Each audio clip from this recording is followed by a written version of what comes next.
Mais especificamente, o que é então o sistema capitalista dentro dessa lógica da economia, da superestrutura e da infraestrutura que o Marx traz?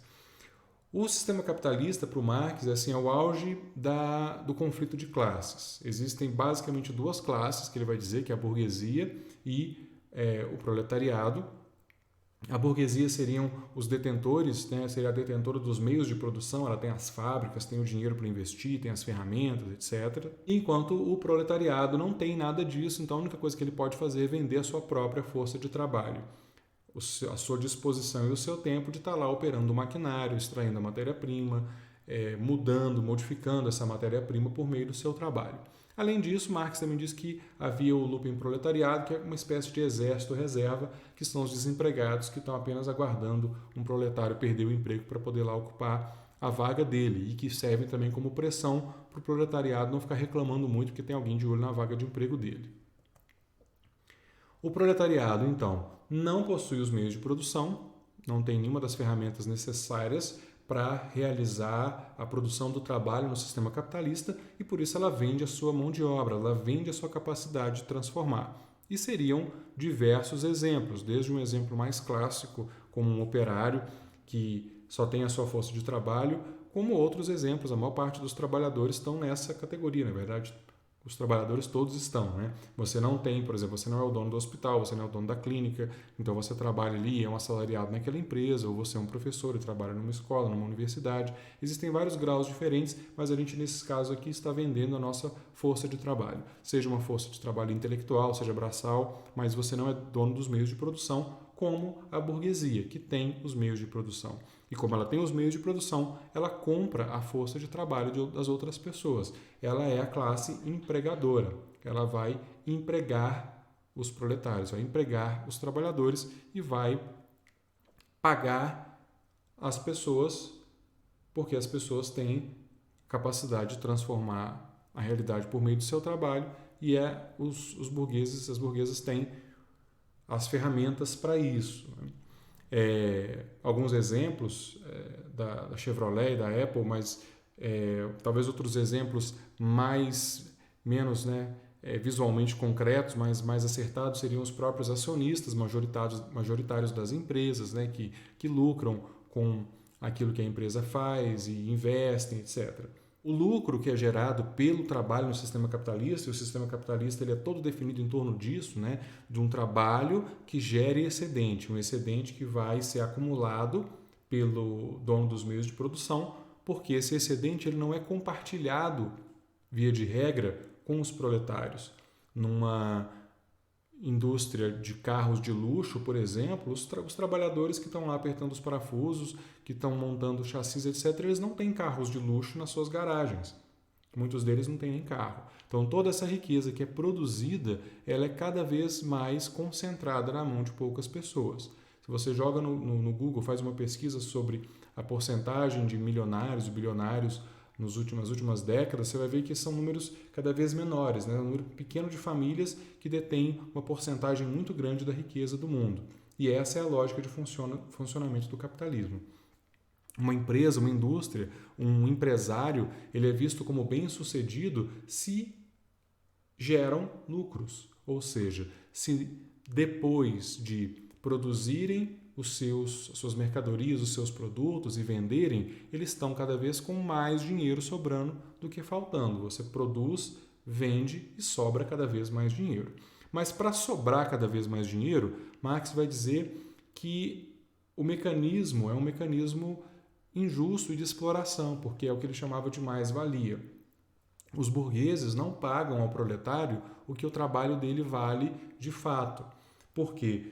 Os donos dos meios de produção, a burguesia, né, não pode explorar a matéria-prima mais do que o valor que ela já tem.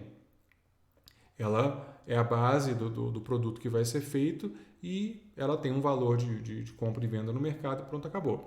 Já o trabalho do proletário, na visão do Marx, ele pode ser explorado, porque ele é que cria riqueza. A matéria-prima em si, por exemplo, ela vale muito menos do que uma matéria que foi processada, que foi industrializada. Então, o petróleo, por exemplo, depois que ele passa por processos, né, de refinamento e aí gera todos aqueles produtos, subprodutos do petróleo, esses subprodutos têm um valor muito maior do que o petróleo bruto que é tirado do solo. Quanto mais trabalho envolvido, mais o valor sobe daquela mercadoria. Para o Marx é porque o burguês não paga 100% do valor do trabalho do proletário. Ele vai chamar isso de mais-valia. O burguês sempre vai pagar aquém do que vale o trabalho do proletário. E aí ele vai ficar com esse excedente para si e vai gerar lucro, enquanto o proletário não vai usufruir completamente da riqueza que ele mesmo criou. Isso vai gerar para o Marx, dentro do sistema capitalista, um tipo de trabalho que não é o ideal, que não é parecido com aquela definição de trabalho que a gente deu lá no começo da exposição. Um trabalho que modifica a realidade, nos modifica e satisfaz as necessidades de quem está trabalhando. No sistema capitalista, praticamente todo mundo está trabalhando para satisfazer as necessidades de outras pessoas. Está trabalhando para satisfazer a necessidade do dono do capital, de lucro, mais do que a sua própria necessidade. Marx vai chamar isso de trabalho alienado, que, por um lado, é um trabalho altamente produtivo. Em nenhum momento da história humana o trabalho produziu tantas coisas incríveis, não só do ponto de vista tecnológico, mas de quantidade. Em tese, nós somos capazes de alimentar todas as pessoas do mundo. De fato, não somos, em parte disso por questões econômicas. Então, a gente tem, por exemplo, situações absurdas de um desperdício imenso de alimentos, enquanto muitas pessoas passam fome. Ou seja, a gente já produz comida para todo mundo se alimentar, mas a comida não chega nas pessoas, porque a gente tem um sistema econômico que não permite que isso aconteça. Então, por um lado, é altamente produtivo, mas, por outro lado, é um trabalho alienado. E aqui a gente tem, né, uma contradição já aparecendo no trabalho, no sistema, né, dentro do sistema capitalista. A base desse trabalho é a exploração de mão de obra e o objetivo é o lucro. E o lucro não fica com quem trabalha efetivamente, o lucro fica com o dono dos meios de produção.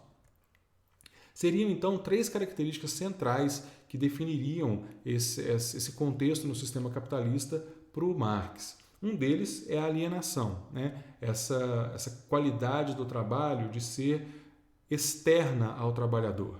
O trabalhador não define nada com relação ao seu trabalho, não define os horários de trabalho, não define quanto vale o seu trabalho, a maneira como vai ser feita. Sempre tem um supervisor, sempre tem uma força superior dizendo o que deve ser feito ou não. Então, o próprio trabalho se torna uma força superior e estranha ao trabalhador.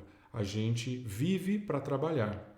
E aí não é raro a sensação de que nós nos sentimos vivos quando não estamos trabalhando. Então, o trabalho ele é feito em função de um mês de férias que vai se ter depois no final de ano. Então, tudo que está sendo feito é pensando no depois, porque o depois é que é bom. A gente está tendo até, inclusive, uma expressão recente, né, que é o sextou, e em alguns lugares eu estou vendo que o pessoal anda comemorando até a quarta-feira, chegar já, né, que é essa ideia de, olha, a semana está acabando, hoje já é sexta-feira, trabalhei a semana inteira, agora vou aproveitar, porque o trabalho não é fonte de prazer. O trabalho não é fonte de realização para os trabalhadores. Ele é um trabalho alienado. Você faz o trabalho para satisfazer o empregador. O fruto do seu trabalho é propriedade de outra pessoa e não sua. Dificilmente uma pessoa que escolhe, por exemplo, sair para pescar com os amigos, com as amigas, sei lá, e passa lá um final de semana pescando por escolha e porque aquela atividade é prazerosa, vai voltar desse final de semana pensando, nossa, cansativo, não quero, tomara que demore de novo para ter um feriado prolongado desse, porque Deus me livre de pescar outra vez. Não, normalmente a pessoa volta revigorada, volta feliz porque ela realizou uma atividade que trouxe benefício diretamente para ela. O trabalho no sistema capitalista, via de regra, não é assim. Além disso, uma outra expressão, um outro conceito que é importante para entender esse trabalho é o conceito de reificação. Reificação vem de res, que é coisa, né, em latim, que significa que o trabalhador faz mercadorias, mas ele também se torna uma mercadoria. O seu valor como pessoa também é um valor de troca, como é o valor de troca das mercadorias. Então, se um saco de arroz está aí valendo 30, 40, 50 reais, esse é o valor de troca desse saco de arroz. Você pega 30, 40 reais e vai no supermercado, coloca esse dinheiro lá e troca pela mercadoria que você quer. Não tem nenhum tipo de questionamento. Você não vai no supermercado e fica pensando, nossa, será que vão aceitar esses meus R$ 2 para comprar 4 pirulitos? Não, se o preço lá está escrito pirulito 50 centavos, com R$ 2 você vai lá e compra 4 pirulitos e volta com 4 pirulitos para casa, é o valor de troca dele. Isso no caso das mercadorias. O que vai acontecer é que o trabalhador também vai se tornando mais um objeto, vai se tornando mais uma mercadoria. Então nós passamos a nos valorizar e valorizar as outras pessoas de acordo com o nosso salário, de acordo com o status social que tem a nossa profissão. Então certas profissões vão ser vistas como melhores, como superiores a outras, apesar de, via de regra, todas as profissões serem muito importantes e serem necessárias para as pessoas. O meu trabalho e o meu valor como pessoa vai estar atrelado ao meu salário, a um valor. Eu também me torno mais uma mercadoria nesse mercado de pessoas.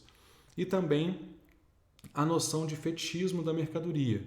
O fetichismo da mercadoria é esse processo que faz com que as mercadorias pareçam existir fora da esfera humana, no sentido de que cada pessoa ali trabalha numa parte, né, da linha de produção. Então, um operário que, sei lá, costura as roupas de um boneco não é o mesmo que pinta o rosto do boneco, não é o mesmo que injetou a borracha para fazer o corpo do boneco, não é o mesmo que extraiu a matéria-prima e assim por diante, ou que depois vai embalar. Então, cada trabalhador tem uma função separadinha, ou seja, diante do fruto do meu trabalho, eu não reconheço esse fruto do meu trabalho porque eu só participei de uma parte dele, eu não me reconheço ali. E se sou eu que estou pintando o rosto daquele boneco, ou se é o fulano, se é o Beltrano, não faz diferença, todo mundo tem que pintar igual, é padronizado, a indústria faz isso, né? Ela é padronizada, é diferente de um trabalho artesanal. Eu não vou dar o meu toque, não vou dar o meu jeito naquele tênis que eu estou colando a sola nele, ele é industrial, ele é padronizado. Então as mercadorias ficam cada vez mais com o quê de entidades separadas, como se elas fossem entidades que vivem, né, e que existem independente do trabalho e da vontade humana. Então elas se relacionam só entre elas, porque todas elas têm um valor de troca, e o valor de troca é medido financeiramente, é um preço, né, R$50, R$40, então não tem nada de humanizado nisso, e parece que elas se relacionam entre elas e estão além dessa esfera humana. E também se tornam objeto de desejo, objeto de fixação, ao ponto, por exemplo, de pessoas alugarem celulares, tidos como celulares muito chiques e tal, para ir em baladas, para ir em festa, para que as outras pessoas vejam que ela está usando ali um celular de última geração e passem a dar valor a essa pessoa por causa desse celular que ela está carregando. Na verdade, ela está alugando e depois vai ter que devolver. O sistema capitalista também tem diversas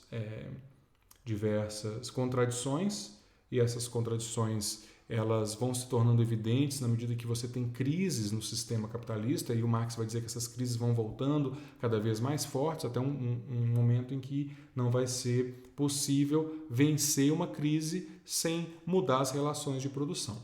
E as próximas relações de produção, na visão do Marx, seriam relações de produção comunistas, que a contradição do sistema capitalista, né, de quem produz a riqueza não usufrui dela e o trabalho é alienado, essas contradições iriam se dissolver porque o nosso sistema produtivo ele é capaz de liberar o ser humano desses trabalhos alienados, desses trabalhos mecânicos e repetitivos, e aí as pessoas poderiam se dedicar àquilo que realmente satisfaz as suas necessidades, aquilo que preenche o seu potencial como ser humano. A riqueza não seria acumulada na mão de poucos, mas seria compartilhada por todo mundo. Com isso, o sistema capitalista de geração de lucro, etc., ia perder o sentido.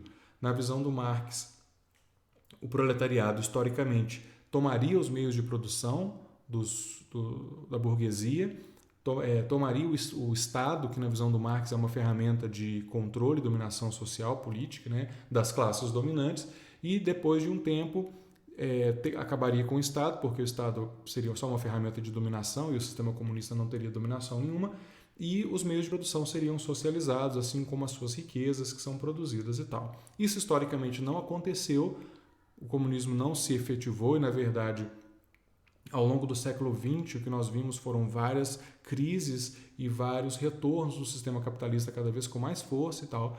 Então, depois do Marx, vários pensadores no século XX revisitaram, voltaram no pensamento dele, tentando entender por que essa revolução não aconteceu, ou por que o sistema capitalista ainda se mantém tão forte, etc., e as suas transformações. Então, o sistema desse regime comunista previsto, antevisto pelo Marx, não foi uma realidade.